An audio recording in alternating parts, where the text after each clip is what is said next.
Welcome, everyone, to the race road of the movie world here. We got here for the Indianapolis 500. A few movies to set the race here. Coming down the line, there's cars, there's planes, there's trains, there's what? Jova, there's no point, dude. There's no point in mustering any enthusiasm for Turbo. Turbo is literally a poor man's cars. A poor man's cars. No. I thought that was planes. Hold on. You can't be serious. This is Turbo. I mean, I've never seen this movie before, but from what I recall, the marketing was all ablaze with this. You know, having a stellar cast with the likes of Ryan Reynolds, Samuel Jackson, Luis Guzman. Yeah, the problem is that this is pre-Deadpool, Ryan Reynolds. Oh, so the Ryan Reynolds who couldn't land a superhero movie to save his life. Yep. Well, you know, maybe he can work with a racing drama. Okay, so from what I understand, this is a movie about snail racing. Oh boy, I'm sure the Undertale fans and SpongeBob fans will love this, Shiroi. This movie was the creation of David Soren. He wrote the story, he co-wrote the screenplay, and he's the director, so this is his baby. This was apparently his first big creation at DreamWorks. This is the only creation he's done at DreamWorks where he was the full-blown creative force behind the whole thing. His resume is interesting because according to IMDb, his first ever writing and directing gig was Compile's Puyo Puyo 2? What? This Canadian DreamWorks director first came into the entertainment business via Puyo Puyo. What? How did he even get that gig in the first place? Because remember, this was according to IMDb, this is his first ever work. So you're telling me that Compile, in order to write and direct Puyo Puyo 2, the sequel to their most successful game at the time, just hired any random Canadian schmo across the street? Well, apparently it worked. Oh, but Paige, it gets even weirder. Apparently after that, he went to go at DreamWorks, where his first ever thing he worked on was The Road to El Dorado. It's a storyboard artist, but still, The Road to El Dorado. And guess what? He did additional increase. And he did additional dialogue for Shark Tale, our favorite. Yay!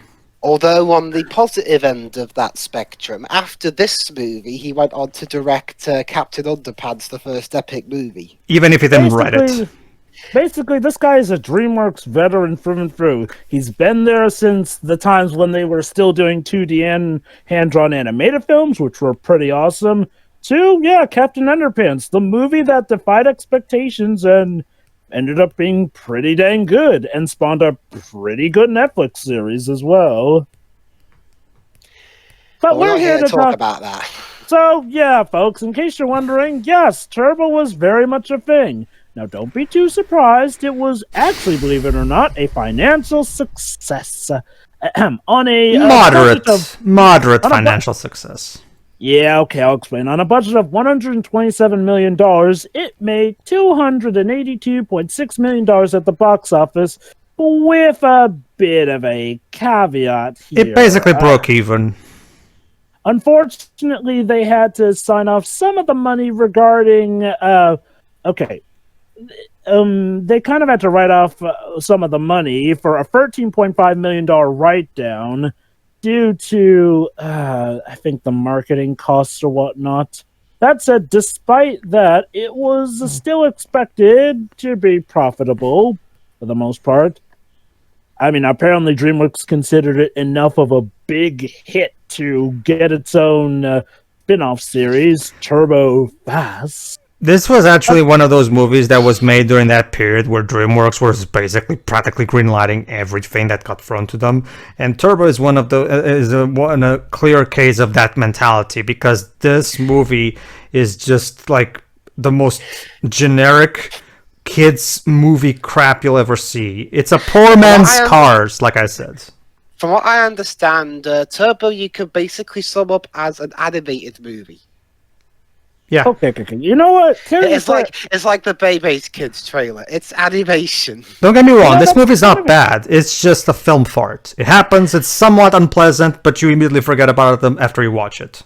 But let's Okay. all right. Let's get this started. Okay, so basically, folks, for the so believe it or not, in Europe, this one was distributed by Fox. So in European copies, this one is the Fox logo going before it. For the convenience of both American, European, or any nationality in which this film was released, we're going to start at the DreamWorks Pictures logo where the film actually starts. So just get to the black screen right before it, and let's drive into the green light zone. In 3, 2, 1, click. So has anyone else seen this movie? I have. No. I have. I'm the only one here who has just seen this thing in theaters because I didn't really have that much to do, and I was like, why not? Okay, so, because DreamWorks 3 years before proved themselves getting better with How to Train a Dragon and to a lesser extent Megamind. But what about Shrek Forever After? I didn't like Shrek Forever After, but then again, not a lot of people did. But Shrek Forever After was just a case where the Shrek was just dead, and they should have killed it at the second movie, clearly. But anyway, all right, race cars. I am Speed. Wrong movie.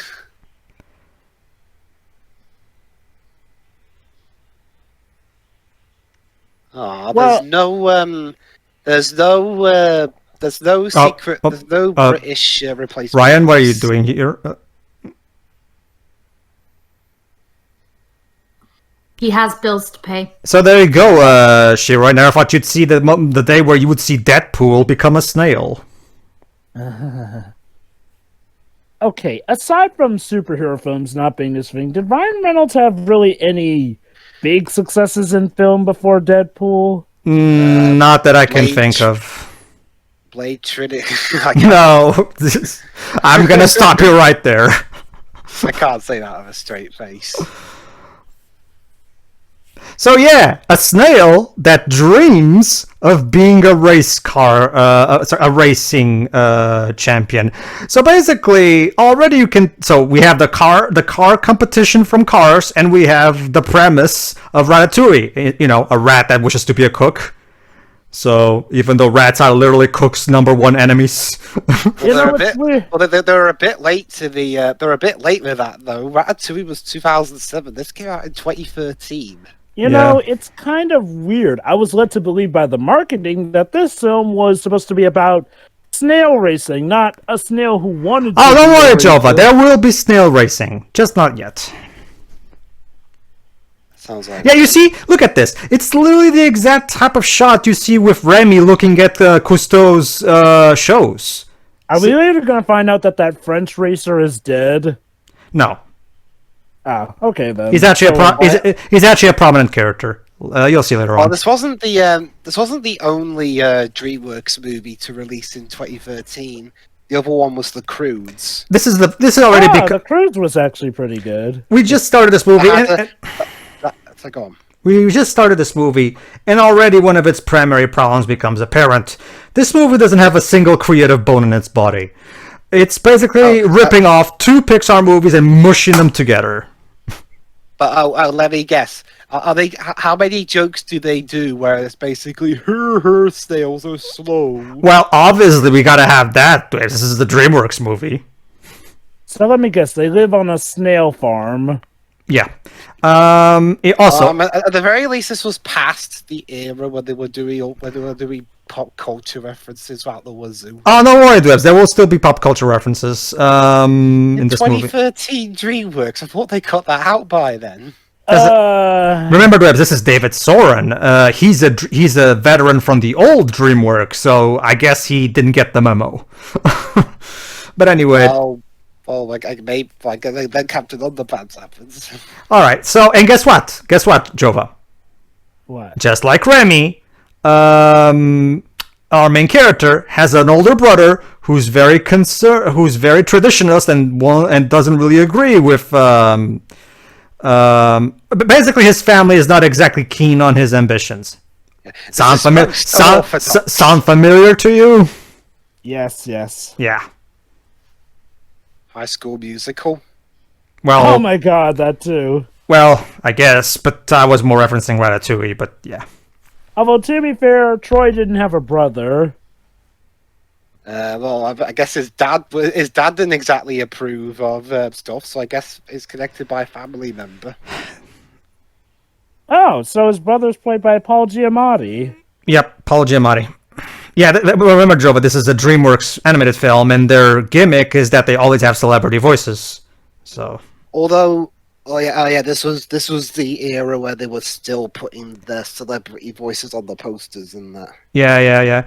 Well, technically, they're still doing it. I mean, when you take a look at something like Captain Underpants has a celebrity voice. I think like Ed Helms and stuff like that. And I think they advertised the Boss Baby like that as well. Yeah, Al Baldwin. So they're still doing it. It's always been a trademark practice of the studio, and so it is part of their identity, to be fair. My only issue is that I wish they would have done something more akin to what Disney does, was mix celebrities with actual voice actors, like in Zootopia, where, yeah, we have celebrities playing the main characters, but we also have Maurice LaMarche play Mr. Big, you know? I wish they would sometimes get some actual voice actors for a change, instead of always being celebrities. I mean, celebrities aren't inherently a bad thing, and I'll give them credit for the most part when they cast celebrities. They are often celebrities who can act, so at the very least, it doesn't feel like they're just getting a celebrity for the sake of it.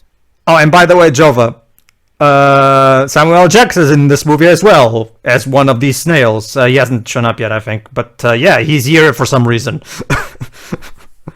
There you go, Shiroi. Nick Fury as a snail. The alternative timeline of the MCU that you never knew you wanted. It's like a bloody Rob Schneider thing. Ryan Reynolds is a snail. Yeah, that's basically it. This is basically the Rob Schneider thing.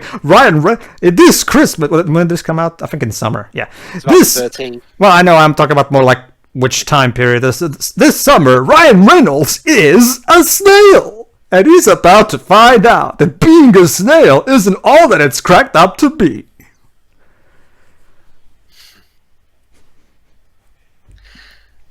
The way you phrased that, you made it sound like he was taking the drug speed. It's like that bit in House. I'm not on antidepressants. I'm on speed. I mean, the animation is fine, but that's expected for DreamWorks. Oh yeah, I mean, hell, Captain Underpants proved it. Just because there's a DreamWorks movie on a lower budget, the animation was. And considering snails are kind of repulsive to look at, they at the very least did a good enough job of making them at the very least somewhat appealing to look at least. So that's something. Yeah, I suppose. To give DreamWorks credit, this was still around the time where they were kind of kicking Disney and Pixar's butts at their own games. Well, Jova, came out 3 years before. Jova, let me remind you that Frozen came out this year, so Frozen made a lot more money than whatever DreamWorks was making at this point. Okay. Let me rephrase that. Pixar. Yeah, I guess. How much money did Monsters University make? Yeah. Not that it matters still, because DreamWorks had more than one movie. Not only that, Monsters University was one decent movie in a sea of garbage at the time. I guess, sure. Let's see. Monsters University. Yeah, Monsters University was a success. Yeah, I thought so. That's like you said, DreamWorks had more than one movie out this year. Yeah. They had Turbo. What was the other movie they had this year? Because I think The Cruise, was it? Oh, I actually like The Cruise, to be fair. Yeah. I actually think that movie is probably one of DreamWorks' most underrated, just because nobody talks about it, even though it's actually a pretty darn good movie. But well, it's getting a sequel, and it got a Netflix series, so it's not like it completely unknown. Well, I'm not surprised, because if this movie can get a Netflix series, then any DreamWorks movie can get a Netflix series, clearly. I'm surprised out of all the DreamWorks franchises, Shrek has not gotten a Netflix series. The one thing that separates the extraordinary from the extraordinary? A freak accident that gives you superpowers, I'm guessing. Yeah. So yeah, they're even doing the same thing that Cousteau did in Ratatouille, where he has some kind of special saying that inspires our main character. Seriously. Although, to be fair, unlike Ratatouille, it seems like he didn't get to hear the special saying. We'll get to hear it later, though. Take it easy, Ryan. It's just a TV. Yeah, how the hell does a snail push a television? I'm not sure physics allowed that. Maybe the snail took some. Well, There we're you go. establishing he was on speed, so who's to say he's not on some other type of drug? There you go, Jova. What separates the ordinary from the extraordinary is working.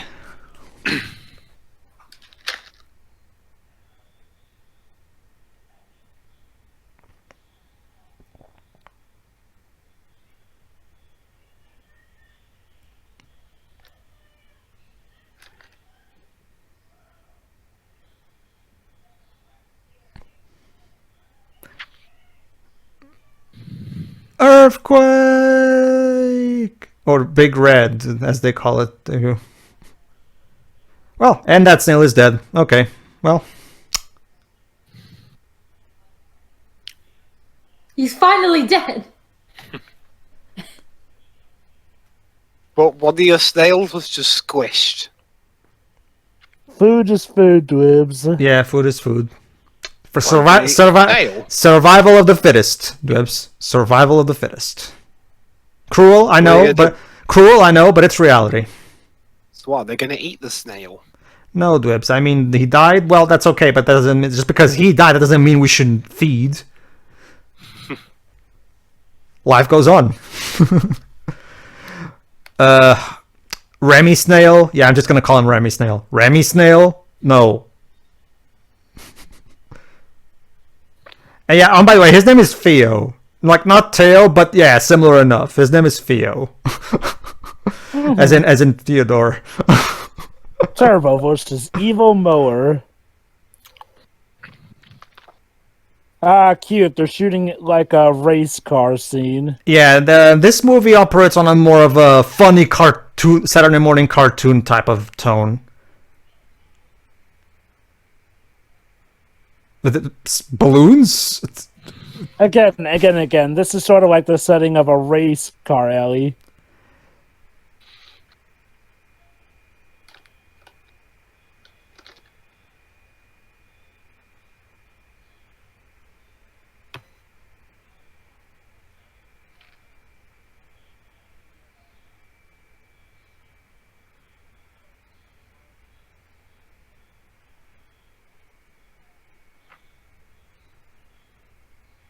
This was a bad idea.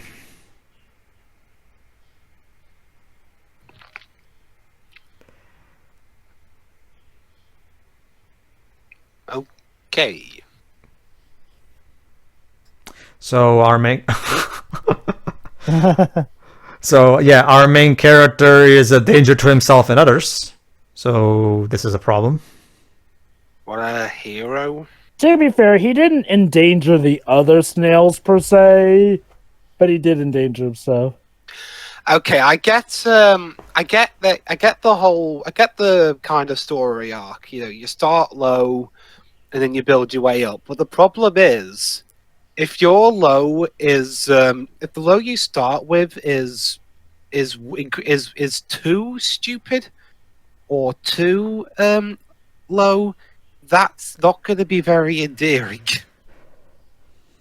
I think the main issue is that they're not really doing a good enough job of characterizing Theo here. Like, let's look at Remy. Remy didn't, aside from outside of his arc, he had a strong, defined personality and wit that made him endearing, like you said. Theo is just a generic archetype. He's not even a character, really. He's just here to serve the purpose of the arc that was designated for him. I think it's not just that. Like, okay, let's ignore comparing this to Ratatouille. Like, okay, for the sake of argument, let's say that this does have enough differences from Ratatouille. So here's the main problem, though. Why does Theo want so badly to race? It's his dream, and he's really passionate about. Again, it's just like Remy, Jova. That's the whole tragic irony. A rat that dreams of being a cook, therefore, a snail that dreams of being a racer. Although, to be fair, this kind of plot I've seen plenty of times outside of just Ratatouille, so... Oh, I know. It's just that the way that they're executing it in particular, like I've mentioned before, like, it feels clearly so much that they're boring from Ratatouille. Especially that bit earlier when he was watching the TV, that was so blatant. You know? Sorry, Snail, that wasn't a shooting star. It was a plane. It's a shame because I actually have a soft spot for stories like these. That's why I love Ratatouille so much. I have a soft spot for tragic irony type of scenarios of That's why I really like. I just have a soft spot for tragic ironies, in general. You know. That's why I really love Olaf in the Frozen movies, because his character is all about the tragic irony for sake of comedy. In here, they're trying to do tragic irony as well. Oh, there you go. Oh, hey, it's the setting of Fast and Furious. Street racing. Hey, that But I forget, that reminds me, Jova. We didn't bring up this movie's poster, did we? Yes, we did not indeed. Okay, everybody. Much to Dwibs' dismay, look up Turbo's theatrical poster. It says in the tagline, and I quote, "He's fast, they're furious." Eh? Guess you could say we're fast and Dwibs is furious at that pun. I guess, although it is a bit ironic because a few years later, DreamWorks would get bought by Universal, the makers of the Fast and Furious films, and DreamWorks would also go on to make a TV show based on the Fast and Furious. He's fast, they're furious. Huh, Shira? See what we did there? Huh? Oh, look at that. Do you see what we did there? We're clever, aren't we? Oh, look at that. They're even homaging the nitrous oxide scenes from Fast and Furious. Oh, look to us. Now we're in a Dr. House medical CGI sequence. Oh, don't you see? Which was hey, Universal also made House. So was this secretly DreamWorks projecting that they wanted to be bought by Universal? All right, so Maybe. Here's what happens. He gets thrown into this race car's engine, and somehow this gives him super speed. I'm not kidding. That's what happens. Apparently it's because the boost engine fuel got mixed in with his bloodstream. However that works. If that happened to me, I'd die. Okay. Okay. Let me allow me, Jova. You see, here's why this works in Spider-Man. The spider in Spider-Man is radioactive. Okay, it still technically doesn't work. A scientist will tell you that that's still bullshit. But at the very least, there's a basic, layman explanation that will satisfy. You just have to suspend your disbelief. This movie, on the other hand, you're literally telling me that any random engine mixes with this snail's blood, and that somehow gives him super speed. And there's nothing special about the engine or the snail itself. And yet, that's okay. Go ahead. We need to have a talk about, the art of suspension of disbelief here. Suspension of disbelief is a certain parameter upon which you base reality. And his eyes are flashlights now, because why not? So it made him part car, apparently. More human than... Well, actually, no, he's not human, so I guess that joke doesn't work. Snail part car. Okay. So like I said, suspension of disbelief does allow me to, believe some crazy stuff. That, some weird, wacky stuff can happen in a fictional world. That said, there needs to always be a boundary to which, that stuff is kept in check. Because, otherwise you just have a story of complete and utter chaos and nonsense where literally anything can happen. And don't get me wrong, stories can work with that. But unless you have good foundation, you're going to have just a mess written on the script here and there. I think the issue I have with this is that there is absolutely no reason for us to believe that, mixing nitrous oxide with anything immediately makes something part car and apparently able to turbo boost. It's like, in Spider-Man, it sort of is exposited that the spiders are part of a certain experiment here and there. So oh god, that's not very few if I ever saw it. Jesus. And apparently now he's radio. I have this next tricky instead. Shiroi, I introduce you to your nightmare for the next few weeks. You're welcome. Why run DMC? Oh, hey, Tom Jones. I'll be seeing that on my nightmares. Thanks, David. Okay, now he's Bumblebee. So basically, what you're saying is that if we dipped Dwibs into a vat of nitrous oxide, he'd turn into partly a car and be able to run real fast and play music by opening his mouth.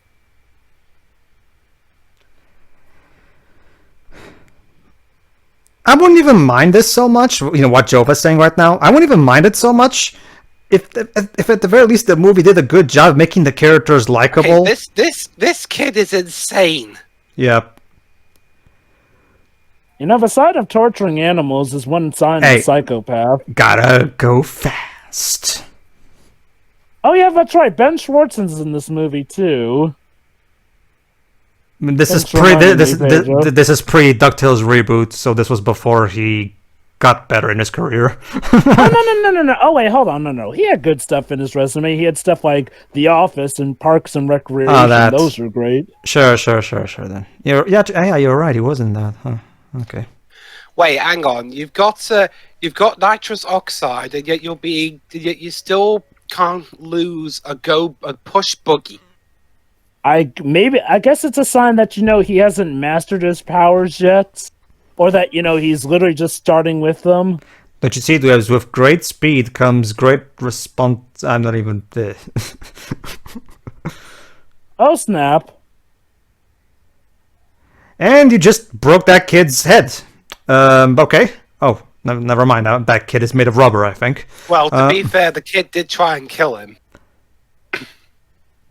Again, I think the problem I have is there needed to be something a bit more outlandish involved. That nitrous oxide was part of a weird gimmicky experiment or something. And that would explain why it could give a snail superpowers. Otherwise, it's literally just nitrous oxide.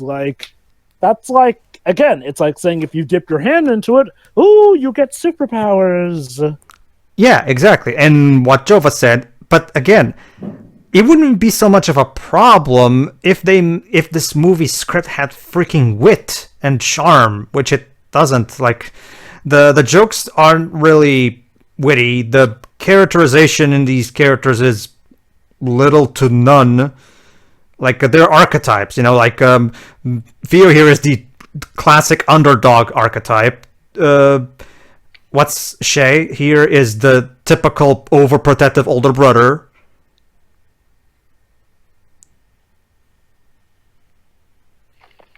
Yeah, exactly, see?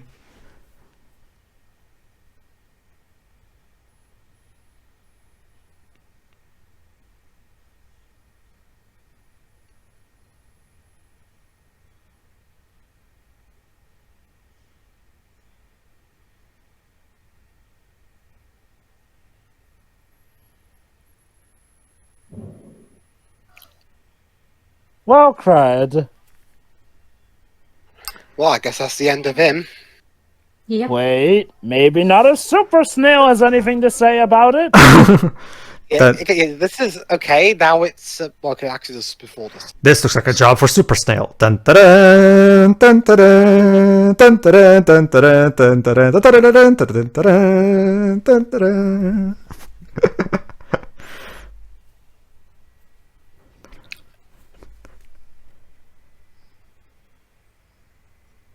Man, these ravens or crows They're or whatever. animated well. Oh, they are. No, definitely. The animation is not the problem.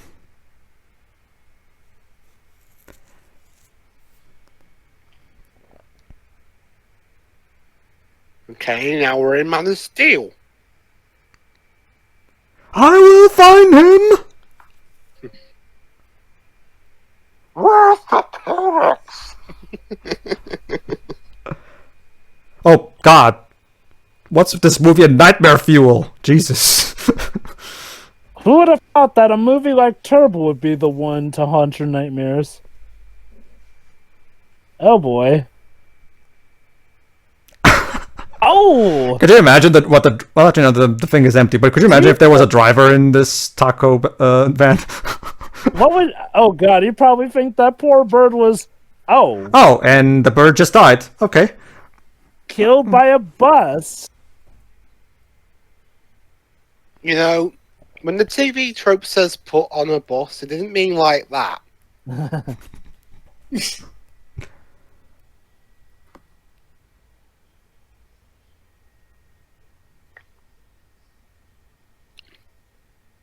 Look, we're in a completely different world now. Nail. Oh, great! He's hypochondriac as well.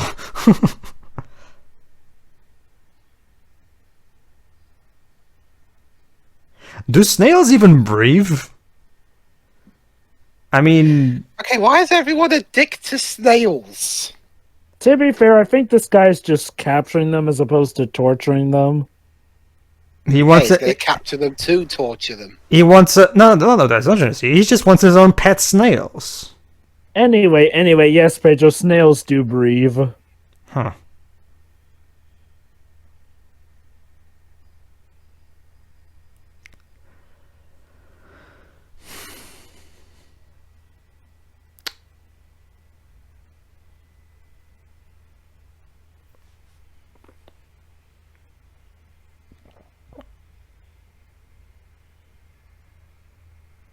Welcome to... I don't know, Shay. I don't know.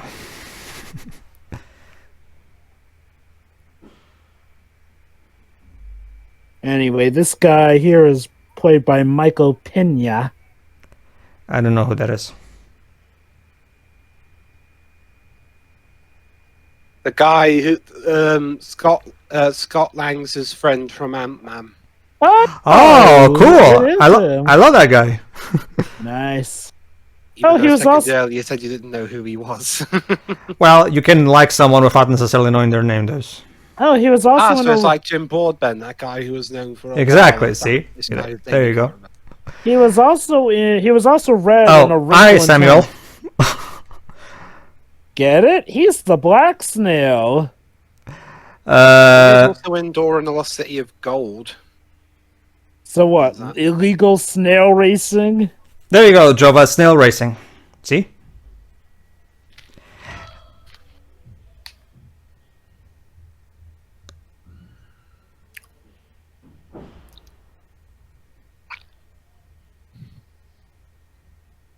Mm-hmm.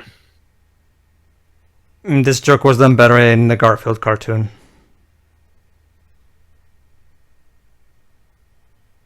So yeah, this Tito here likes to do snail racing for reasons that escape me. Oh boy, here we go. Wouldn't this be classified as cheating?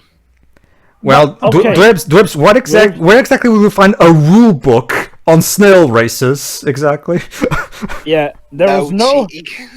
there was no ever rule about no bringing a superpowered snail because I don't think we expected that they would exist. Remember, Dwibs, it's the Airbud thing. You know, like they put the dog on the basketball game, and they're like, "Check the rule book. There's nothing in the basketball rule book that says that dogs can't." Well, the reason it doesn't say that is because that's freaking. Some things are freaking obvious, you morons.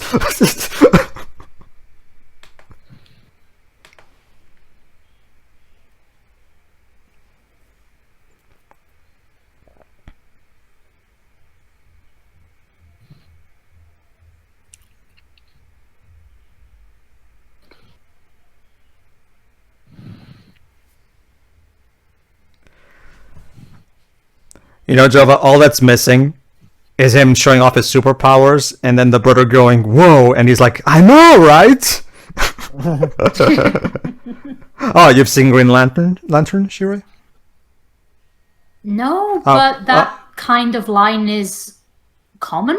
Oh, okay, because that's a natural scene in Green Lantern where Ryan Reynolds' character does that, and he does the "I know, right?" So Yeah, but that kind of line is nothing really new. sure. It's just that this is Ryan Reynolds, so Sure. how? Why even get? What's even the logic behind this casting? Like, okay, we have a speedy snail. Who should we get? Ryan Reynolds. Okay.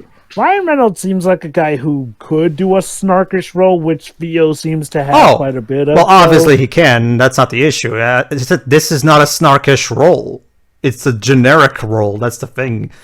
He seems to have some snark here. He seems like if you merge Remy and Lightning McQueen, although the difference is that Lightning McQueen was already, a big hotshot. My guess is that at some point Theo's gonna have a point where he becomes all hotshot, and then that's where the Ryan Reynolds playing. Hold on, Jova. I smell a parallel. Look at that, Jova. Tito wants to do snail racing. And his brother's telling him, look, you need to focus on our taco business. That's where the real money is. See? Anyway, his brother is played by Luis Guzman. Okay. I swear I've heard that name before. Same, but it's not coming to me. I'll look it up. He was in stuff like Pluto Nash. Oh. He literally just kissed Theo. I would be very hesitant at kissing a snail, but whatever. You realize that? Oh my god, I love this. So Ben Schwartz is the blue one. That is wonderful. It is. Basically, he's Huey in the DuckTales reboot.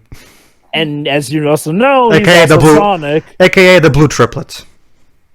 And he's also Sonic, so yeah. Yeah. Anyway, Byrne here is played by Maya Rudolph, who's an amazing comedian, so yeah. Sure. And you were saying about the snails, Pedro?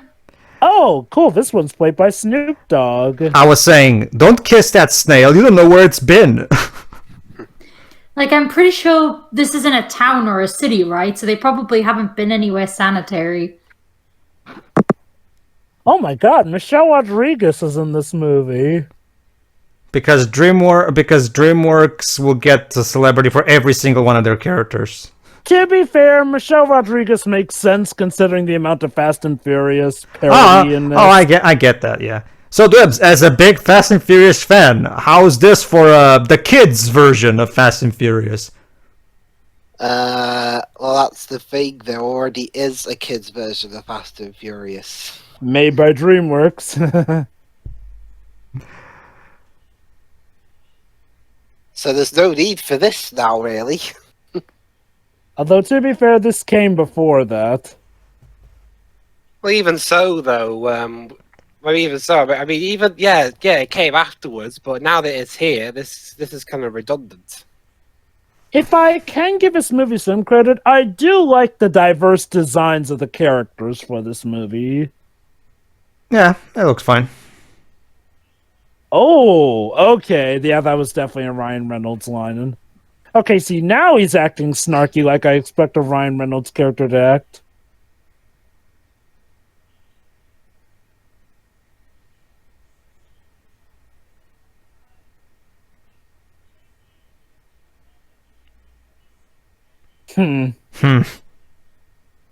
Oh?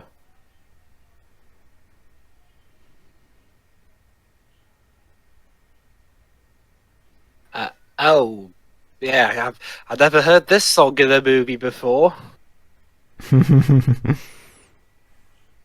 Okay, that's cool.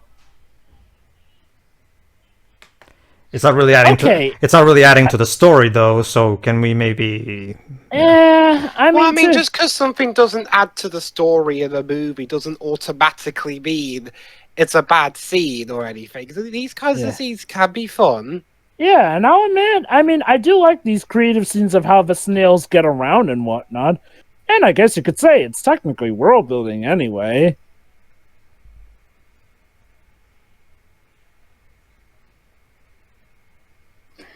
Oh, snap. Now, how to get across? Sure, what are your thoughts on this movie so far? It's pretty by the numbers. I mean, it's very inoffensive.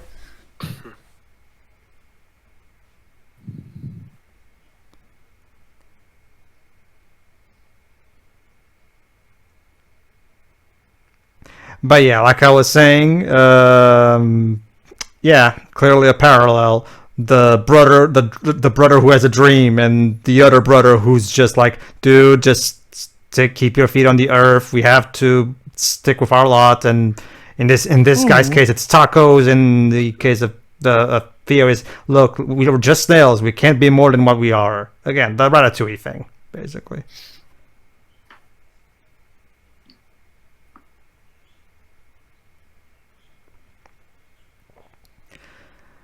This is one of those DreamWorks movies that came, it left, and it basically got forgotten. No, you don't really see anybody talking about this movie. I understand why. There's nobody in, like, it's not even like with something like, how Schifferless but it makes a movie. I'll talk about how Megamind is a subversive masterpiece or something like that. No, there's nobody trying to say that this movie is an underappreciated gem or something like that. No, nobody really gives a crap about this movie. Oh, Ken Jeong? A reference to the Jackson 5. It's okay. I'm sure. This is the kind of movie I'd have seen, and then any future viewings wouldn't even be viewings. It would be like, I'm going to put this on for background noise. Ouch. Does that make any sense? Usually for background noise, I just put in YouTube videos that I like hearing.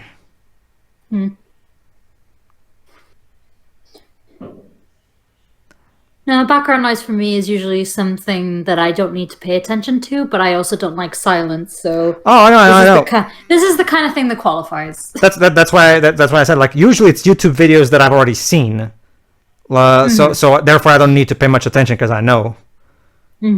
Well, they get along. That's nice. Yeah. I think the only primary major emotional pull that I can even gather is Brotherhood. But if I wanted to see an animated film about Brotherhood, I might as well be watching Onward. Well, okay, yeah, I thought you'd say that. Well, okay. You know what? Okay, so like you yourself have said, Pedro, not every film needs to be some big, gripping, emotional piece. So yeah, sure. Let's see how this movie is in its comedy. That's the thing, Jova. I don't really care for the comedy either, if I'm going to be totally honest with you. I was about to get to that. I'll say this. The comedy is the kind where it's passable. There have been quite a few jokes that I've gotten that I do like. However, it's not really been something that blows me away with its comedy. It's one of those things where, yeah, like Giora said, this movie is completely inoffensive. It's not like it's painful to watch or anything. It's just that, it's just so mediocre. It's just like, why would I watch this unless I have to? It's like this movie. Oh my God! He calls him Little Amigo, just like Little Chef. See what I mean? Oh my God! Like, seriously, David, couldn't you come up with anything original for your movie? Look! I don't want to be the kind to try and accuse DreamWorks of ripping off a Pixar movie. No, not just that. Oh God, yeah. A 6-year-old Pixar movie in that regard. Mm-hmm. But yeah, the similarities are weird. You know what this reminds you of? This reminds you of the fact that back when DreamWorks were kicking Disney's butt, in the early 2000s, that was partially because Katzenberg knew a lot of what Disney's lineup was going to be for the next few years. So DreamWorks were not only able to beat Disney to the punch, but they were able to do it better several times. It feels like a reverse of that, where, yeah, they were so late to the punch that, yeah, it does feel like they were trying to play catch-up as opposed to getting ahead of the curve. Which is interesting because look at that, the monkeys. Monkey design similar to those from Madagascar. Which is interesting. I'd like to be watching Ratatouille right now. Which is interesting because in the early years of DreamWorks animation, I liked the 2D animated films a lot more because I didn't really care for Ants. I didn't really care for Shrek 1. Actually, Shrek 1 was even before. Oh yeah, no, Shrek 1 was the second one. Yeah, okay. I was more into the hand-drawn animated movies that they were making: Prince of Egypt, El Dorado, Sinbad. Apparently, Shark Tale was also based off of an idea that Disney had. And yes, while that movie does not have the best remembrance these days, by the time when it was made, it was the perfect movie to make for specifically the year it came out. You were saying That's why it aged. That's why it aged like milk. you were saying. Yeah. By the way, Shiro, you were saying this movie is one of those what? I mean, it's like this is a better movie, I think, but it's a bit like Sing in the way it's so predictable. It's just It's literally all I remember from Sing are literally the songs, which, yeah, kudos, I guess, but that's kind of the only takeaway. Here's my diagnosis, Shiro. Oh, look, guys, both sets of brothers are fighting. Yep. See. Hey, Shiro, I think they're trying to draw a parallel between these two brotherly relationships. that's a possibility. Yes. A snail in the Indy 500. How preposterous. Totally not something that's being set up to, be proven wrong. And then the snail will be taken away and dissected by the FBI. Yeah. That's the thing, Shiro. I wonder if that's an episode of the TV show. That's the thing. That's the thing, Shiro. Believe it or not, even though this is going to be perfectly viewed, it's not even going to be trying to keep secret or anything. For some reason, nobody is ever going to question why the hell a snail has super speeds. Really? Yes. Well, I mean, I'm surprised no one throws in the whole there's a series where a hedgehog has super speed, so why not a snail? Again, both involving Ben Schwartz. At the very least, snails make decent pets. But yeah, that's the thing, Shiro. My diagnosis is creative bankruptcy, and as a result, David. Nothing against you, David, but by the way, I'm sure you're a nice guy. Hold on. Speaking of creative bankruptcy, hey guys, stop me if you've heard this before. The Plaza business or restaurant is seeing tougher days, so they need to find some way to bucken up and bring in tourism or customers or whatnot to return to their heydays and make more money for whatever reason. And bingo! I did it, Shiro. I won the cliche bingo. Yay! You win So, a cookie, I think. How many It's a day-old animated cookie. films? How many animated films has Samuel L. Jackson been in? There was this. There was The Incredibles. Oh, Samuel Jackson is flipping amazing. Samuel Jackson's one of can get in. Samuel L. Jackson's one of those actors who seems to be in everything. Yeah, he was even in. Okay, Pedro. Forget the world referring to the fact that there's a super speeding snail. How about the world reacting to the fact that snails have apparently become this sentient and smart to hijack a bus and shoot a nail gun at it, too? It's abundantly clear, Jova, that this movie is operating on wacky cartoon logic. I think the Yeah, it's interesting, Jova, because the same year he started playing Nick Fury, The Spirit came out. You think what, Jova? You cut out for us. Could you repeat? Sorry. I think the issue was that the wacky nonsense kind of comes a little out of nowhere. Again, I'm not saying that it can never come out of nowhere, but consider this: when we started this movie, the world was relatively, just a regular place. Oh, sure, yeah, we had snails who could communicate amongst themselves, but it's not like they could talk to humans or anything. So, but now all of a sudden we get all this wacky and weird stuff now. Yeah. But yeah, Shiro, that's the thing. Like I said, diagnosis is creative bankruptcy, and David is trying his hardest to, try to make a movie despite the fact that he doesn't have a freaking idea for one. So he's doing the best he can with whatever Pixar movies he's a fan of. Again, if you didn't have a good idea for a film, your first major feature directorial debut, you probably should have stuck to continuing to direct shorts until you had a better idea. And more Puyo stuff. I mean, okay.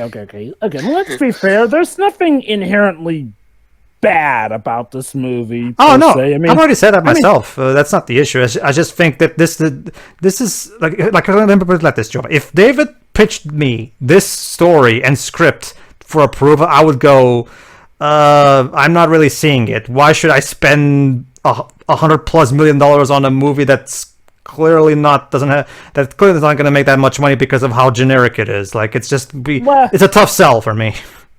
To be fair, a movie like this was more liable to make money. Its failure, well, not so much failure, but lack of money it made is blamed more so on the iffy And now he's release date. stolen the taco car. Well, it's because his other pals from the Starlight Plaza gave him the money to enter Okay, I swear Turbo into the race. I swear this movie's been more pop songs than. Which is weird because they have Harry freaking Jackman doing the score, and he's a titan of kids film scores. So why are you score other movies in 2013? Because it's not uncommon for a film composer to do more than one movie in a year. And roll credits.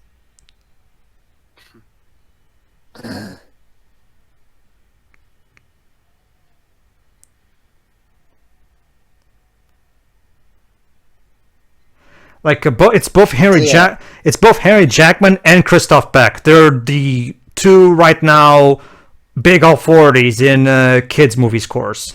So in 2013, he scored G.I. Joe Retaliation. Ugh, This Is the End. I don't know what that is. Turbo. Mm-hmm. Kick-Ass 2. Mm, And Captain Phillips. I don't even know what that is. Captain Phillips is basically a Paul Greengrass directed Tom Hanks film based off a real life story about a boat getting hijacked. Don't even. Also, why the hell does that snail have 2 dice tied to its neck? I thought It's an accessory. I watched the Cad Icarus DreamWorks games video, and because of how low poly the DS graphics were in the Turbo all right, I will give game, in the Turbo video game, it looked like he had breasts. All right, I will give you that one movie. Oh yeah, Maya Rudolph still got it.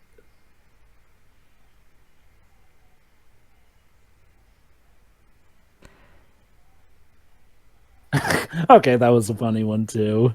I mean, honestly, I won't act like this is a movie that had no reason to exist. I could see a good idea here.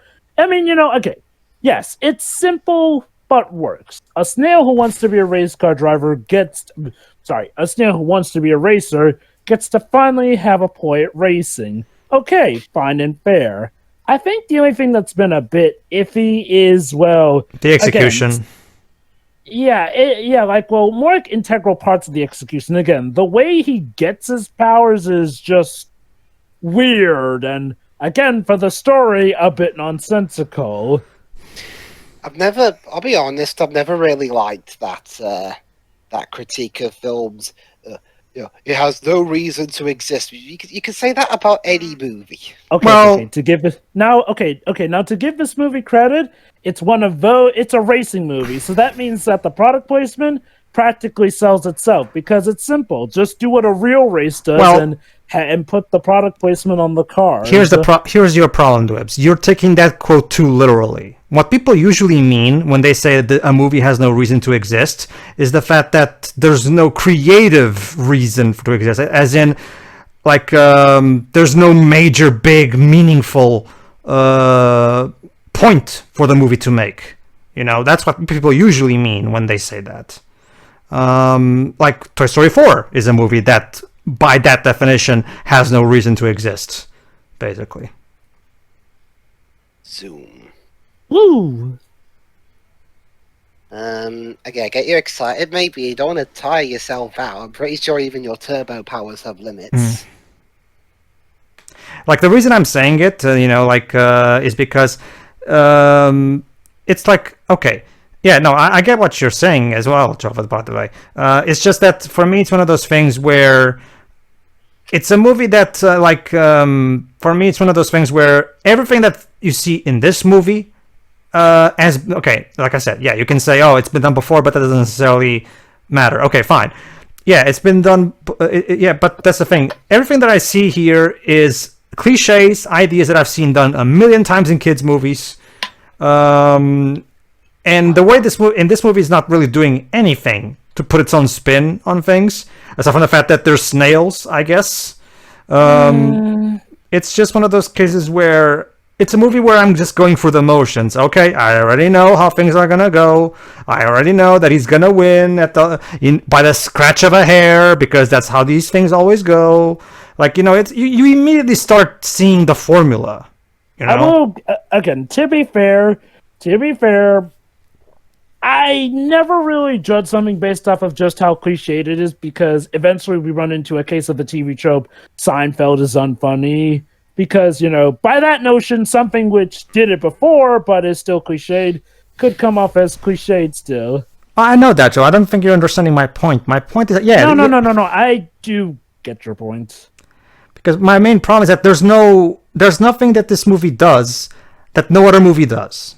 And if a movie doesn't have that for me, then I fail to see the reason why I should watch it, personally. I get why, personally, that would, make it seem like it doesn't need to exist to you. Fair enough.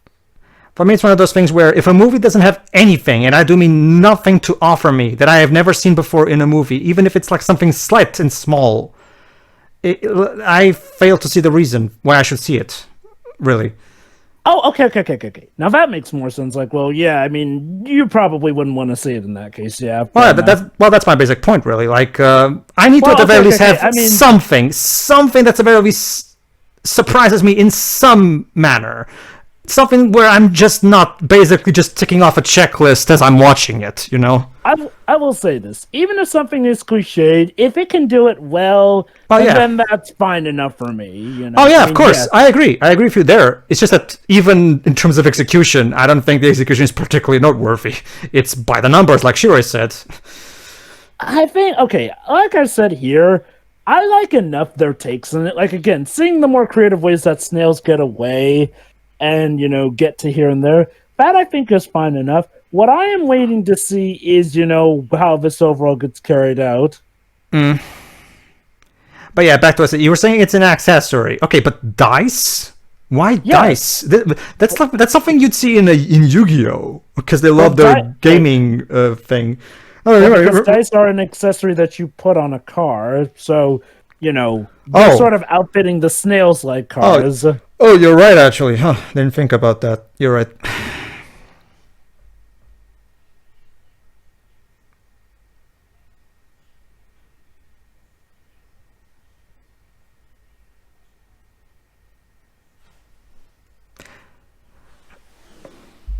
What about you, Liz? What do you think of the movie overall so far? It's definitely it's basically Cars with snails without the douchiness. Plus Ratatouille. Yeah, that's it, I guess. I'll say this. While I can see why this movie exists, that doesn't mean I consider it amazing or that great by any means. Yeah, there's a reason why this movie fell into obscurity when it comes to the other DreamWorks movies. Like, there's very little about it that sticks with you. And yet, if anything, apparently the show lasted for 3 years. So. Let me guess. The guy, the human racer is gonna get jealous that he's not the center of attention anymore, and goes crazier in his racing to try and kill him so he can be top dog again. Dwips, you get what's behind door number 2. And also the Ryan Reynolds snail is gonna be disillusioned with his hero. He's trying to kill me. I thought he was my idol. I don't remember if that cliche is also in the pool. I don't remember. I only saw this movie once in theaters. I don't remember that your first guess is true, but I don't remember if but I don't remember if the second one is. We'll have to wait and see. So they even made a techno remix of the Snails song. Yes. Is this being sung by Snoop Dogg? This is actually, you can tell this is supposed to be kind of a little throwback to classic DreamWorks, you know, with all the pop songs. You know, something like you'd see in, you know, with the songs in the song at the end of Shrek. Oh, Yeah, guys, I think this snail is fast. Is that Tom Selleck?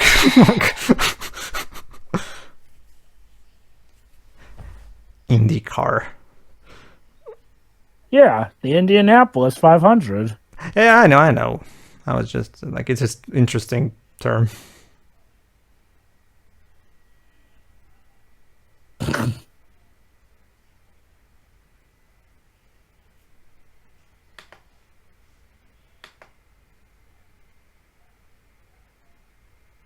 What?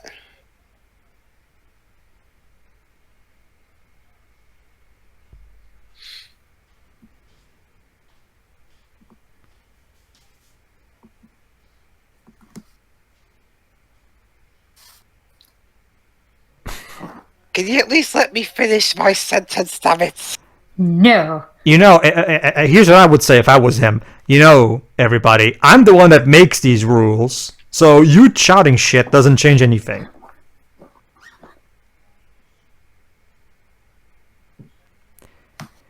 And I'm totally not a douchebag or anything. That's not like, look at his face.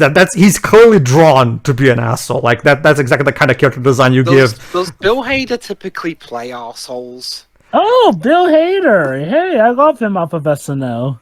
Well, Bill Hader has played a shit ton of varied roles, so I mean, he can. He's basically a chameleon. Yeah, pretty much. Really? Well, Okay, that's the common term, Shiroi, when it comes to people in the entertainment business that can do multiple different things. Okay, I will give this some credit. One thing that does definitely set it different from Cars and Ratatouille is actually having the big guy that the protagonist looks up to turning out to be the antagonist. But if he loses, guess. I get to squish him. I don't know, Che. I don't know. Queen again. We are the But you haven't champions. won the race yet. You've only just got into it. No. Basically, that's the theme song that they like to play for themselves. You haven't won yet, though. This is, you don't get a participation award. Yeah. Usually you use that song in movies when you've won. You haven't won yet. If you're They're gonna optimistic. if you're gonna use songs, at least use them in the correct context that you expect them to be heard. I mean, that'd be like if you had Bohemian Rhapsody in a situation where there is no artistry going on.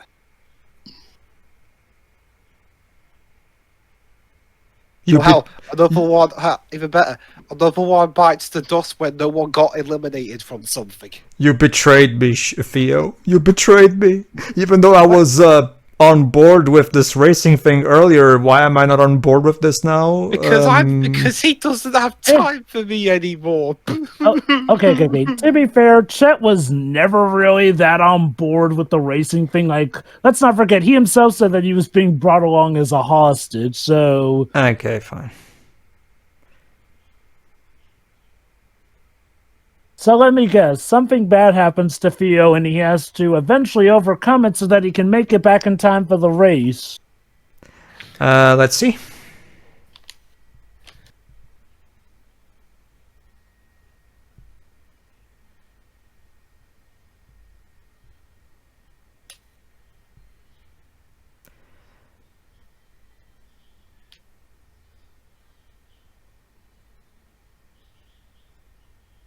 Speed.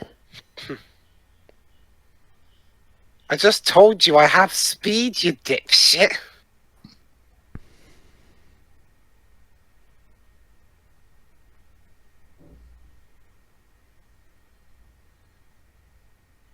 I get it. It's the big brother mentality, you know? He doesn't want to see his brother get hurt because, well, yeah, he's a snail. He could easily get crushed out there. Sure. Like, It's just that I'm sorry, and I have to go here. Whenever I see the scene, all I can think of is the scene in Ratatouille where Remy's dad shows him that store with all the dead rats. You know, it was such a poignant, much more powerful way to do this kind of dynamic. You know? I think also a bit of the problem is that Shay does come off a bit as a dick. Like, don't get me wrong, I get it. You're doing this to try and protect your brother, but man, he has not really been that supportive of Turbo when he really could have been.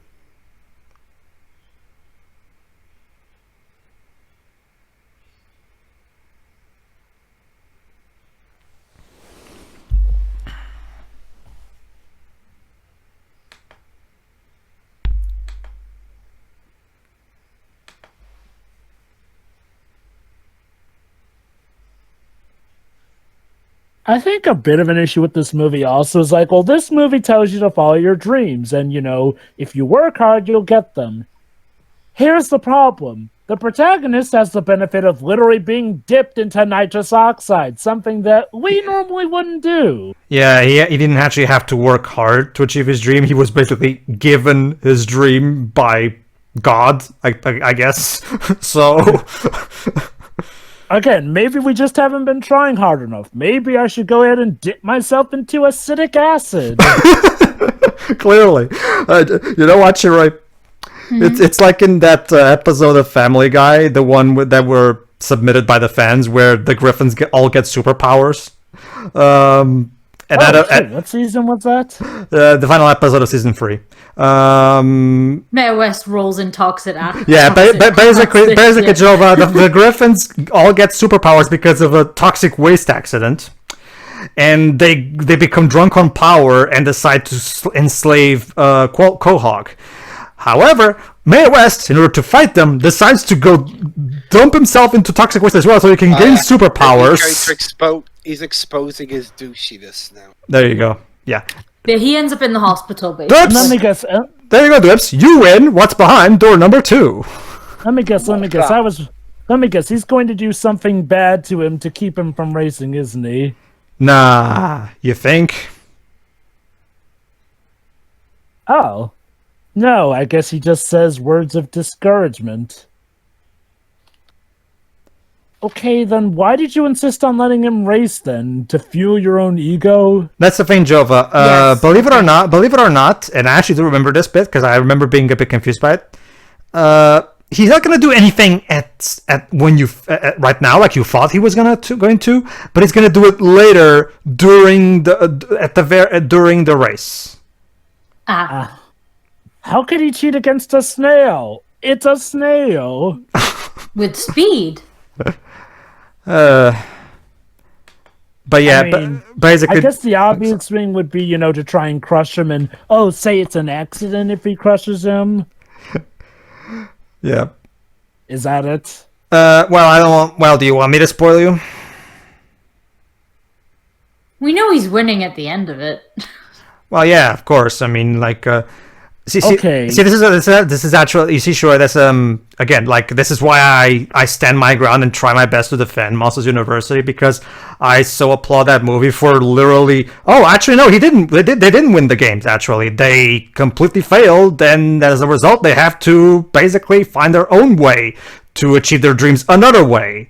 So it was such a cool, ballsy move on part of Dan Scanlon to just no, I'm going to avoid that cliche actually. Whereas this movie doesn't really have the balls to do something like that. Go ahead, Jova. That is one thing I'll actually give Cars, though. Like, well, Cars, of all things, didn't have Lightning McQueen win, but have him do, you know, the true winning position of helping King finish his final race, given what Chick Hicks had done to him, which made him the winner in people's hearts and minds, and Chick the loser, despite getting the trophy. Mm-hmm.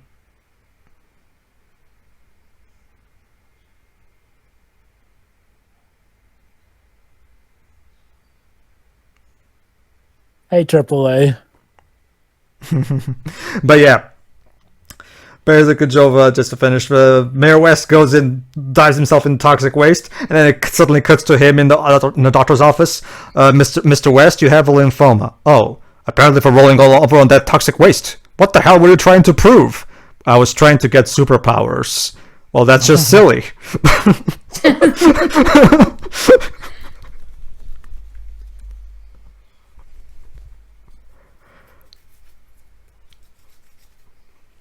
So this is the final race, right? Yeah, the first and final race, basically. Yeah. Well, we're literally 21 minutes away from the ending of this movie, including credits. So yeah, we don't really have much time for anything else.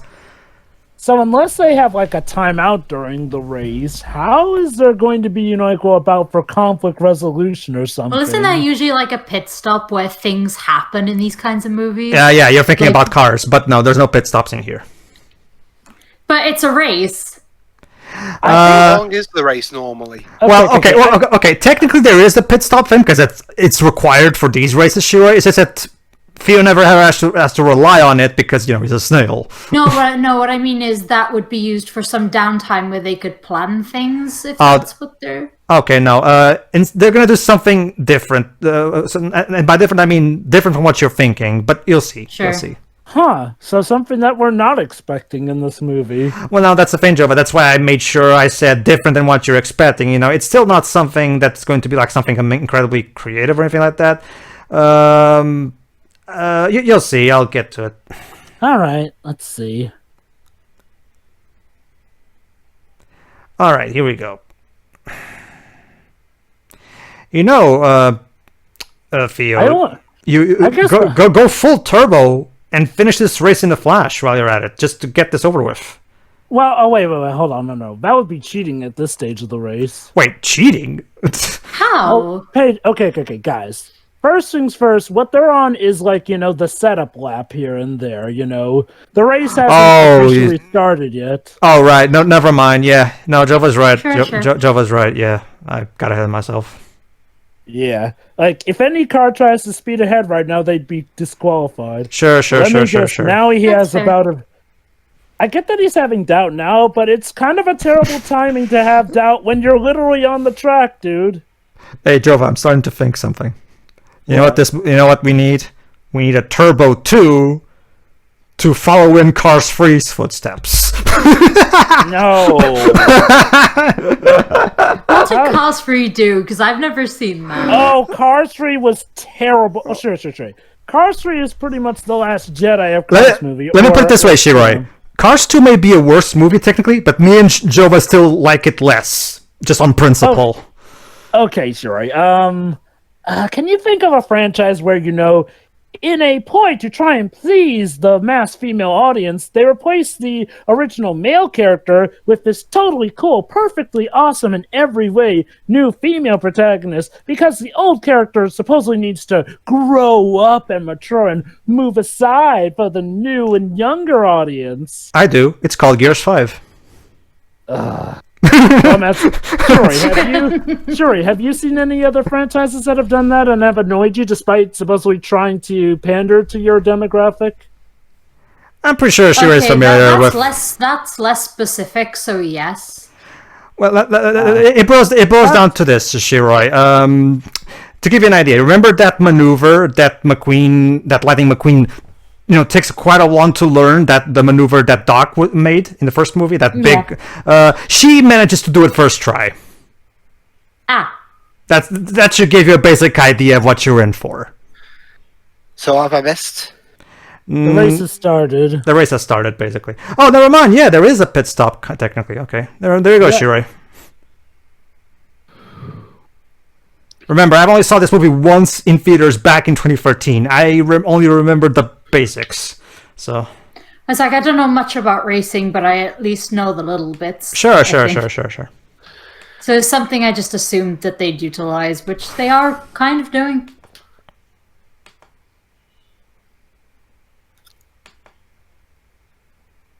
Again, do snails drink? Again, I'm not a special. They do.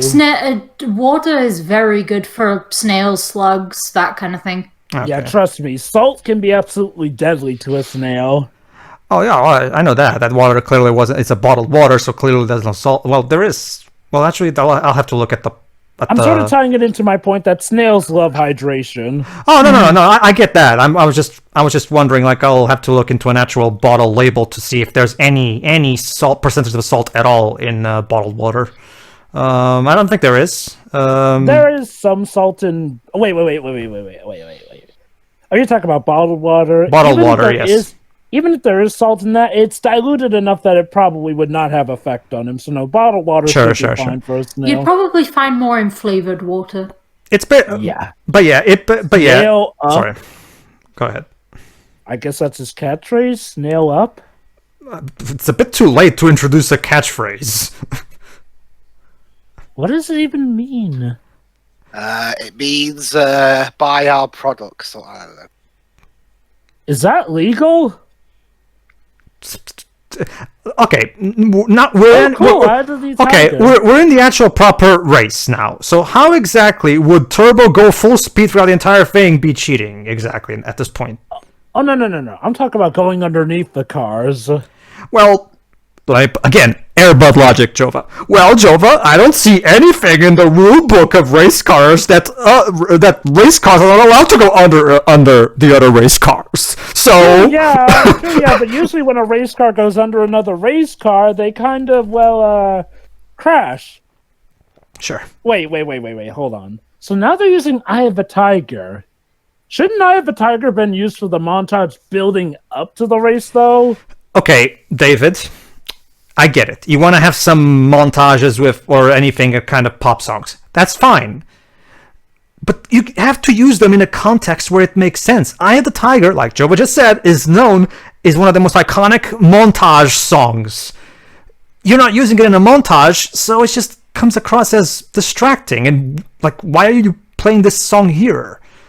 I mean, on the one hand, they made a nice, cool sort of pseudo remix orchestration for it, so thank you for that, Henry Jackman. But yeah, I guess they can say that it's technically not cliched. Though I gotta say, of all the things to not be cliched about, that is just weird. Yeah, it is. Like,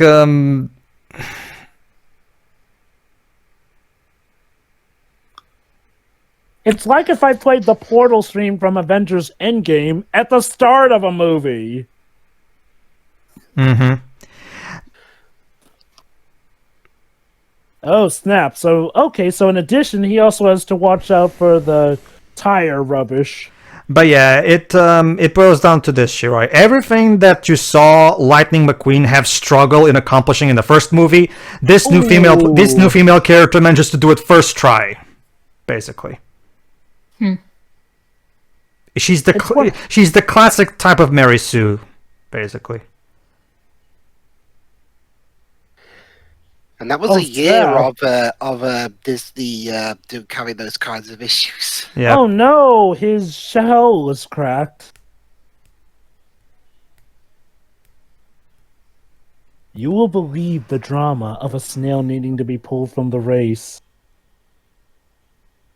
Oh no. It's over. Let me guess now. This is where his brother eventually comes in to, give him words of advice and show that now he supports him. I'm done when I say I'm done. Yeah, basically. Although, I guess this movie technically came before Cars 3, so... Okay, so... Yeah, 4 years. Yeah, 4 years before. Okay, so technically, even though the engine...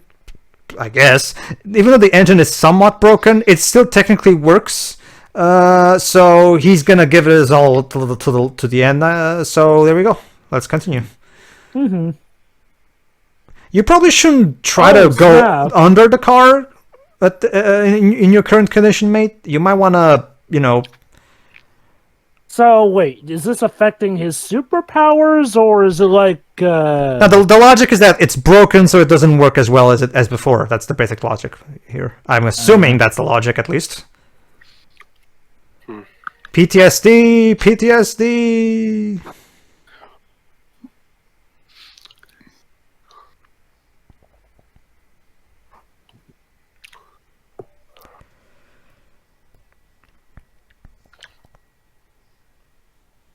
Here's another thing, by the way. There's been little to no characterization or any kind of focus on the human characters as well. So they were trying to draw a parallel between the human brothers and the snail brothers, but the human brothers part of it kind of disappeared from the movie.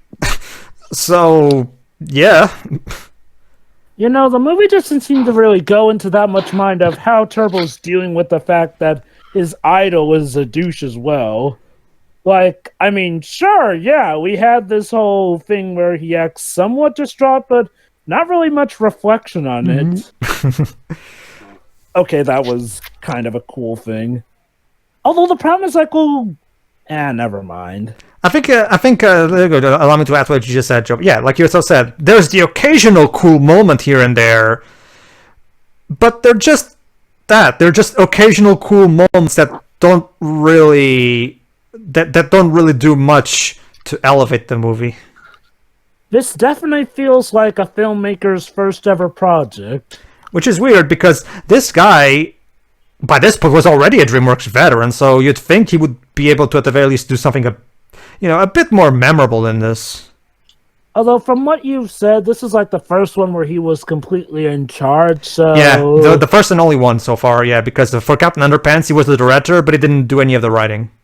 In here, he wrote the story, he co-wrote the script, he's the primary creative force of this movie, yes. Oh, let me guess. Guy is going to lose the respect and adoration of everybody because of his douchiness. Well, let's see this. And there you go. Everybody fucking has a fucking horrible accent. There you go, Jova. In Cars 3, it was only Lightning McQueen. In here, it's everybody. There you go. So kind of like the beginning of Cars. Well, okay, to be fair, not even in the beginning of Cars, everyone got into that accident. Oh my God, Cars 3, you ripped us off. 0 out of 10.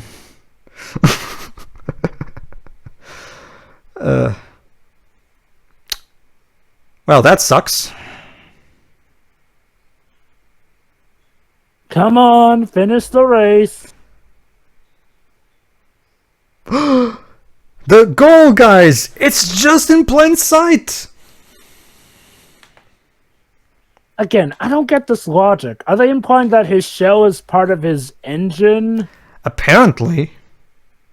Because you do know shells are normally hollow things that the snails hang in, right? Unless you're working off of the logic of SpongeBob SquarePants, where Gary's shell has all sorts of stuff inside of it. Mm-hmm. Yeah, now that I think about it, yeah, the character design is very reminiscent of SpongeBob, actually, yeah.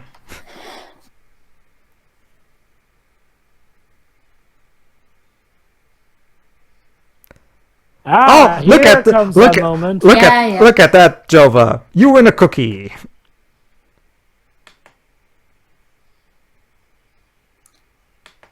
And he got shards stuck in himself.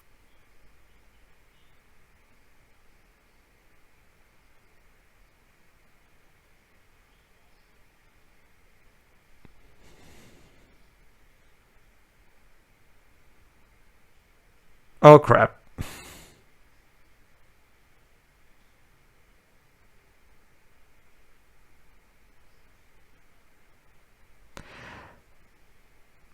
Sorry, Samuel, but you're playing a snail. You can't really be a badass in this one.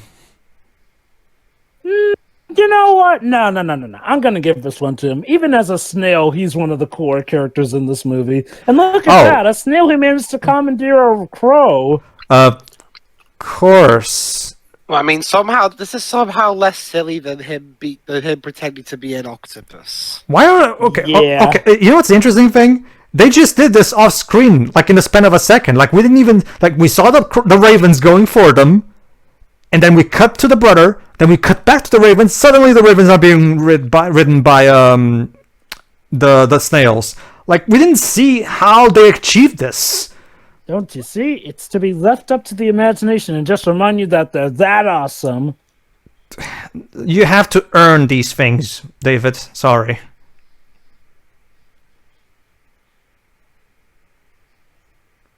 Again, Shiroi, did the biology of snails change at some point, and all of a sudden shells were considered part of the snails, even though their shells are kind of things that they change? Yeah, they're things that they can indeed leave behind if my memory serves me Yeah, correctly. they are. It's a cartoon. Yeah, so It's a cartoon. Just roll with it. Don't think about it. no. I'm sorry, but no, this doesn't make any sense, though. I mean, to be fair, they didn't really explain his powers that well either, but come on. Oh, he said it! He said it, boys! Can we leave now? Well, we're almost at the credits. Might as well watch the end while we're at it.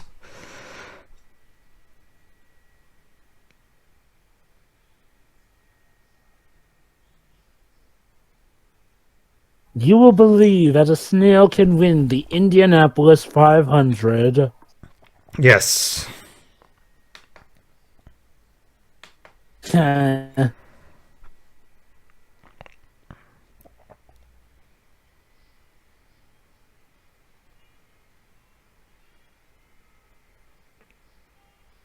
And look at this.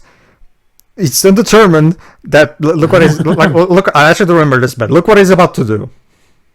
He's going to try and get the car to go. Not just that, Jova. He's gonna push the car himself to the goal. There you go. Wow. Okay. He's that determined, Webs. He's that determined.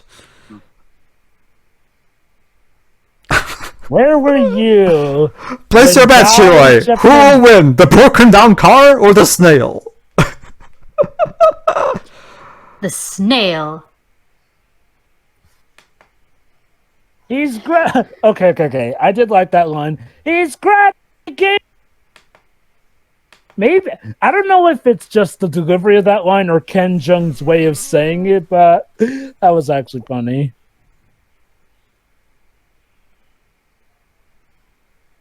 Okay, kudos to the movie for making what is literally a snail's pace actually somewhat dramatic. But we couldn't. Yeah. And look at that, Joe. But now he's about to actually do the now he's literally gonna try and step on him and kill him. See? I'm pretty sure that's illegal. Oh!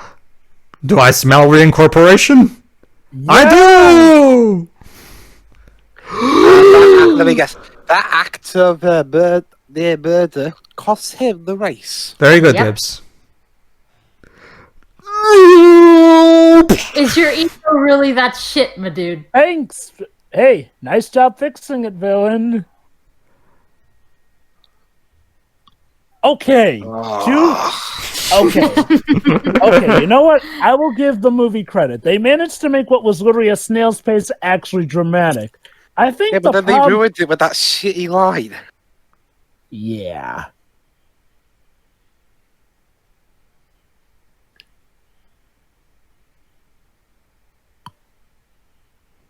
I don't think that's the correct word for this situation, dude. I think he means like I don't think he knows they're brothers. true, yeah. It's still weird, but Oh, look at that, and all the other snails came to watch it. And now that kid has a PTSD regarding snails. Okay, that poor kid is traumatized for life now. It's like Sid having PTSD of toys at the end of Toy it's like Story. a random bit of child trauma for you. Okay, surely Mr. Douchey Racer is disqualified, right? No, technically he didn't kill anyone, Dibs. But he attempted to kill somebody. That should be enough. Not somebody, Dibs, a snail. Last I checked, it's not illegal to Yeah, kill but he snails. was a competitor in the race. Maybe he gets fired after this. There you go. Now Angelo can make all the tacos in the best way possible. See? Yep. In the meantime, this woman that was just kind of here and didn't really have anything to do with anything, and this one as well. Let me guess a bit of where are they now to show how their businesses have boomed thanks to Well, obviously. winning all that money. Well, obviously, yeah. But Ah. oh, never mind. I guess the kid got over the trauma. Well, Now that's he's not. friends That's, with snails. of course, because Because movie.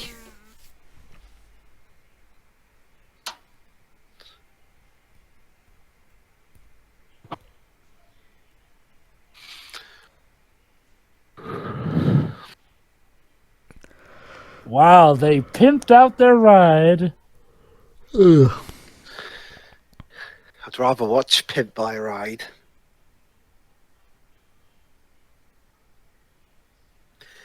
And now they've opened extreme snail racing. Oh, so now he no longer has his superpowers. Huh. hold on, Jova.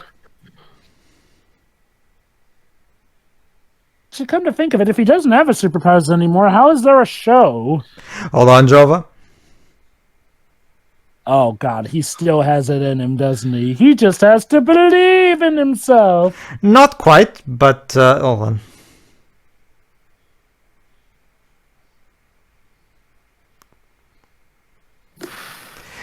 The shell is all better. He has healing. He has a healing factor. Okay, too. by all means, Jova. That- Do Slogan now, apparently. do snail shells mysteriously heal from being broken? No, Then Roy, back me up on this. No, they don't. Thank you. Well, then what?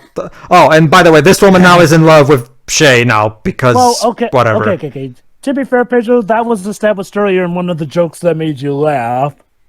True. I just wish they would focus a bit more on it. Though. Whoa! What the? And now they. Excuse me? Just, Ladies and gentlemen, the film just gave up. Pimp my snail. What? yeah, I guess we are watching Pimp My Something. Okay. You know what? I'm somewhat interested in seeing all the different designs for snails that they may have in mind for the TV show. Cause yeah, this does look kind of interesting now. Shame it took us till like the end of the movie, but oh. No, it's the credits. The credits are done like this. There you go. Oh, for a second I thought, but then David Soren took over the taco stand. So do we like have an after credit scene as well? No. I don't think so. At least. I've only saw this movie. check. I only saw this movie once. Let me check just to be safe. Keep your hands off the dial, Dwibs. See, Turbo, after credit.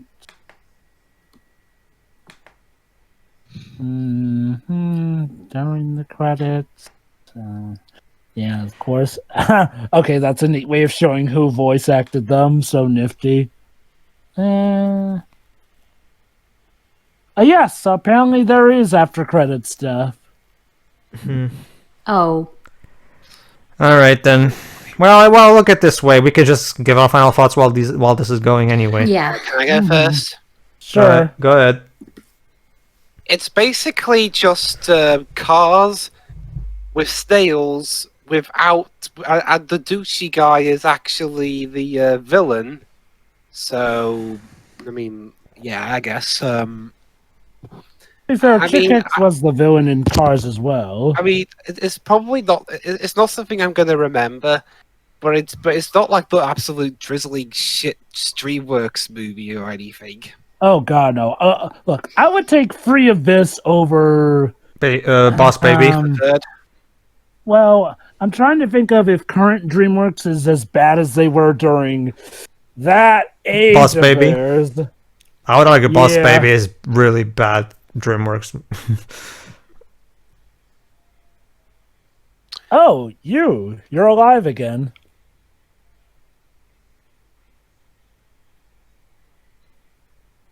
Oh, he did it! He talked!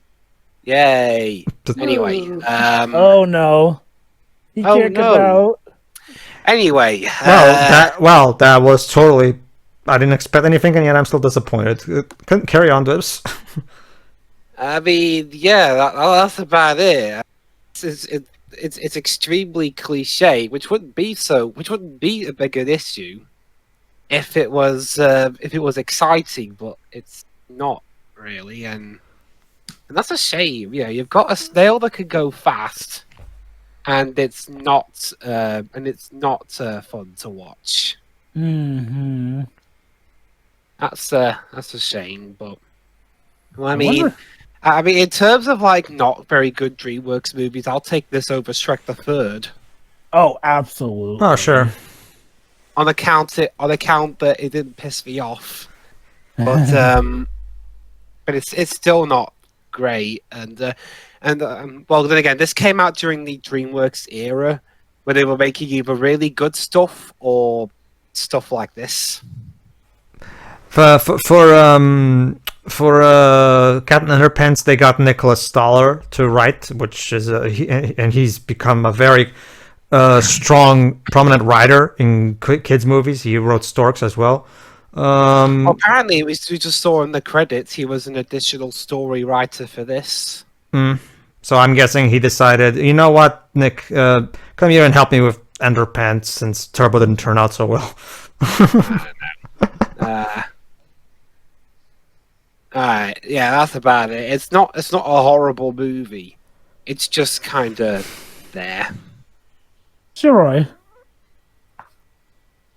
Again, this was a very by the numbers movie. Some decent jokes here and there, but other than that, it's just there are much better movies of this kind, and this isn't, awful or anything, but it just exists, and it's like, well, I watched that. I don't regret watching it, but I don't really need to see it again. It's like I said, it's a film fart. It happens. It happened, and you forget about it the moment right after. We'll forget about it. Yeah, and that's it. Honestly. All right. Pedro. Well, that happened, I guess, and yeah, this is my first time watching it in 7 years. Wow. So yeah, well, remember the one time I saw this before was in the theaters. So I guess you were part of the reason that DreamWorks didn't consider this a complete box office disaster, even though apparently it didn't do that well domestically due to the lineup around the time it came out. Katzenberg. It did better on the foreign markets, yeah. But yeah, this was a movie, I guess. Like I said again, it's and yeah, like everybody said, it's completely inoffensive. There's nothing about it that's inherently, even bad per se. It's just, again, like I've said before, like, I'm not saying that I'm okay with a movie being derivative. I am, but there has to be some kind of spark in the way it's executed at the very least. There has to be, like, the characters have to be charming and quirky and witty in their own way, or at the very least there could also be some kind of interesting twist put on the familiar formula, something. But no, there's nothing like that. The movie plays its formulaic plot completely by the numbers, like Shirai said. The characters are paper thin in their characterization. They never rise above okay. And as a result, they're completely and utterly unremarkable. And that's the primary reason why this movie ended up falling into obscurity, and very rarely, if at all, comes up when discussing DreamWorks animated films. This movie came out, it went away, and it got quickly forgotten. Yeah, it did have a Netflix series. But from what I can tell, nobody's talking about the Netflix series either, and that Netflix series apparently ended as well. So the term, to be fair, it ran for 3 years, so it must have been doing something right for that time it was alive. Well, Jova, Spirit Riding Free is still going on, so I'm not going to credit a lot of seasons as clearly this show must be doing something right. Pedro, consider this: Spirit Riding Free not only has seasons galore, but apparently it's good enough to be getting a movie. Well, yeah, theatrical movie. So yeah, that kind of The goes fa- into my point. Apparently, Sure. apparently a lot of DreamWorks stuff tends to be amazing hits, which again goes back to my thing. Of all the franchises, I'm shocked that Shrek is kind of the only one not to have gotten a series on Netflix when you think about it. You know, literally their mascot series. Like how even Puss in Boots got a very good Netflix series before Shrek did. Mm-hmm. Look, let me put it this way. Let's use Cars, which is one of the primary inspirations, quote unquote, of this movie. Cars is an incredibly derivative movie. It is. However, it does a better job of having more and more, not only more character moments, but overall stronger character moments that ground the characters and give them some kind of life in them. And does actually try to have some kind of greater point besides the racing aspect, whereas this is just a generic underdog story. You know, there's nothing about it that really rises above mediocrity, really. It's whereas Cars 1, while by no means Pixar's best movie, still manages to at the very least do just enough to be a good movie that's mostly memorable. Not everything about it works. Like, I still don't really care for Mater, even in the first movie. But that movie, despite being one of Pixar's quote unquote weakest efforts, it really only is one of the weakest efforts because it's freaking Pixar. And even then, when you get to it and just on its own, Cars 1 still manages to, in the mix of all of its derivativeness, conjure up a fairly memorable experience with characters that are easy to like, and some good jokes here and there. Excuse me. This movie doesn't do that. This movie lacks wit. It lacks personality. It lacks spark. This movie, don't get me wrong, David, I'm sure you've put a lot of effort into this, but if I didn't know better, I wouldn't say that this was a movie that was clearly assembled by executives. Okay, let's see. Pixar did a Cars movie. Pixar also did Ratatouille. Let's mesh those two movies together, and that equals profit. That's what this movie feels like. It feels like a movie that was this movie. I know it was.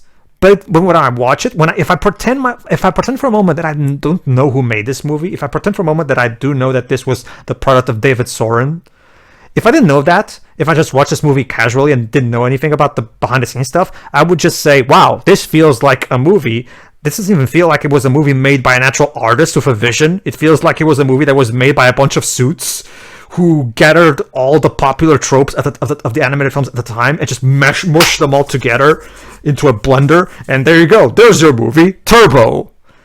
That's what this movie feels like, because it lacks spark, it lacks life, it lacks anything that makes it stand out.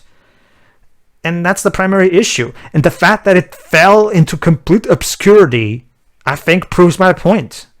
Because to this day, you still see people defending Megamind, despite Megamind being one of the least successful DreamWorks movies of its time. But nowadays, it does have its cult following. Oh, absolutely. There is no cult following for Turbo. Nobody cares about this movie. And I think that kind of proves what I'm saying. This movie didn't even manage to gather a cult following over the last 7 years. Nobody cares. Yeah, nobody cares. You don't see anyone trying to make a Turbo is an underrated gem video on YouTube like you usually see. Nobody talks about this movie. Only when they're doing some kind of DreamWorks retrospective or anything like that does this movie ever come up, because, obviously it's in the list and you have to get to it at some point. But nobody goes out of their way to watch and talk about Turbo. Not that I can see, at least. Maybe there's some kind of obscure Turbo fandom that doesn't really make itself pronounced. but I have my doubts that such a fan. And don't get me wrong, I'm sure there's someone out there in the world that really likes this.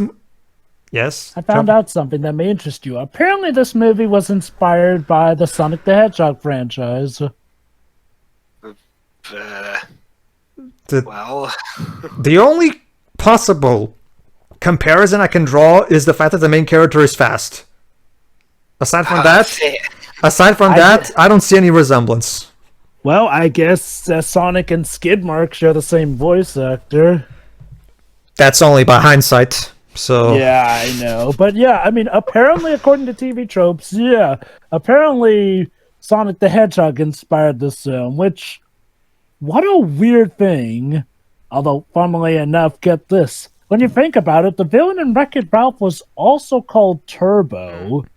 And the racer here is Turbo, who's doing something he's not supposed to, like he's going turbo. And come to think of it, Sonic showed up in the Wreck-It Ralph movie. And also the producer for this movie, oh snap, Tim Miller. Shoot, maybe it really is all connected. Sure. even if it was all connected, it doesn't change the fact that this movie is a complete mediocre, forgettable thing. It doesn't. Go ahead. From what I understand, though, apparently Turbo Fast was seen as a huge improvement over the movie, which is sort of why it ran for 3 years, apparently. So I guess the show has its fans. Okay, then. We'll have to see. Maybe we'll watch that in our spare time. All right. Well, regardless, we're here to judge the movie, not the show. The movie is a bland, mediocre movie. It claims to be inspired by Sonic the Hedgehog. That's a stretch for me because when I look at this movie, the actual stuff it's clearly inspired by is Cars and Ratatouille. Those are the two primary inspirations, clearly. So yeah. Again, this is a movie that lacks imagination, and that's the primary issue. It completely is devoid of imagination. And that's its primary issue. There's nothing about this movie that will stick with you. It didn't stick with me 7 years ago, and now watching it again, the exact same reaction I had 7 years ago. Nothing changed. So yeah, this movie completely failed to stick with me, and will continue to do so. Clearly, Jova, close us out.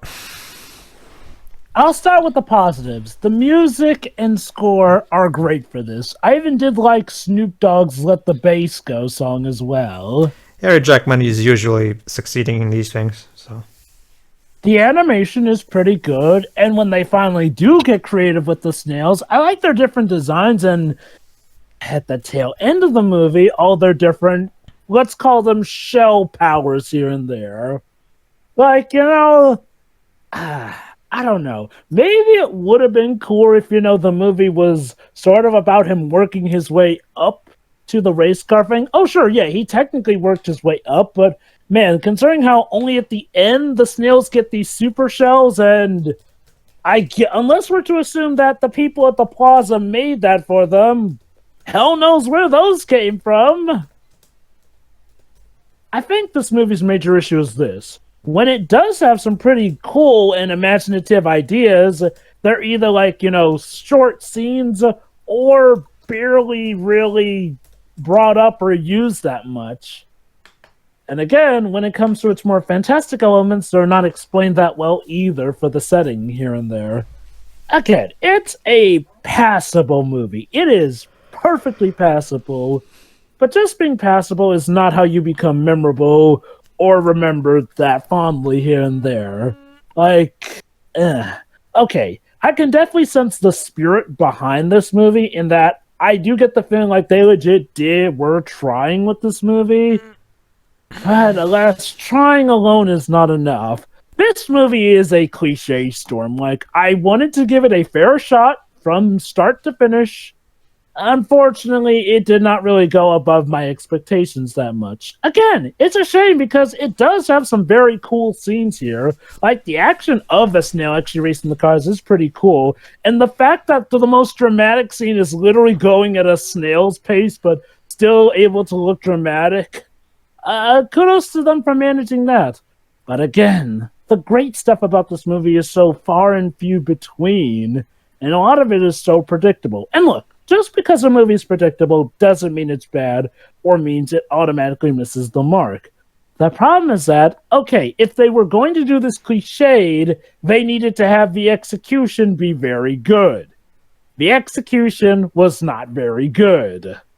It's passable, like you said. Yeah. And look, I mean, that's the thing. In some ways, passable is in kind of considered occasionally a fate worse than being bad. Like, Yeah. bad is memorable, good is memorable, amazing is memorable, terrible is memorable. Oh yeah, sure. Maybe- I would watch a movie like The Happening over and over and over and over because it's memorable. That movie sticks with you for all the wrong reasons, but it sticks with you.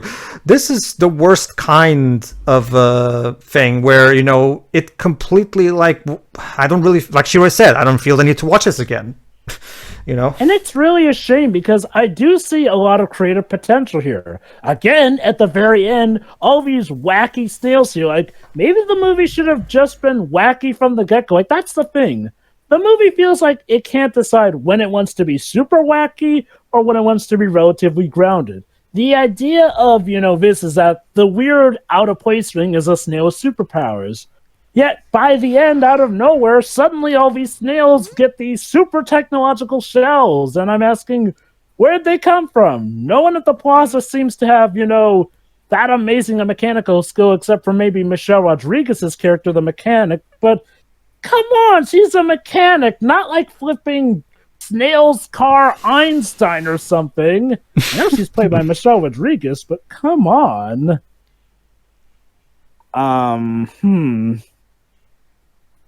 Again, it really is a shame. Like, I'm not saying I was expecting the most out of this, but geez, I was expecting maybe just a bit more from this because, again, there are some creative and cool things I do like. But at the end of the day, the movie didn't exactly do the best working with it, now did it? Mm-hmm. Now, from what I hear, the show is better, so hopefully that'll work better with it, but this was definitely a soft spot in DreamWorks' resume here. Thankfully, it wasn't enough to bring them down to the levels that they would be after getting bought by Universal for many an icky reason. No, that was because of the financial disappointments of How to Train Your Dragon 2 and Mr. Peabody and Sherman. Which is tragic because 2014 was one of that studio's best years from my perspective. I love both of those movies. I didn't know How to Train Your Dragon 2. But then again, we got a sequel to How to Train Your Dragon. Oh, yeah, which was amazing from what I've heard. I've not yet seen it, but I've heard great things about How to Train Your Dragon 3. Huh, neat. But, yeah. So anyway, that was Turbo. Yeah. They're fast, and he's furious. And his franchise not doing that well. Who Pedro? That's the thing, Jova. In order for someone to be furious in this, it would, like you yourself said, it would require this movie to make any sort of impact. Like I said, he's furious that his franchise didn't really take off that much. Other guys, what are you talking about? This movie made an impact in how much it didn't make an impact.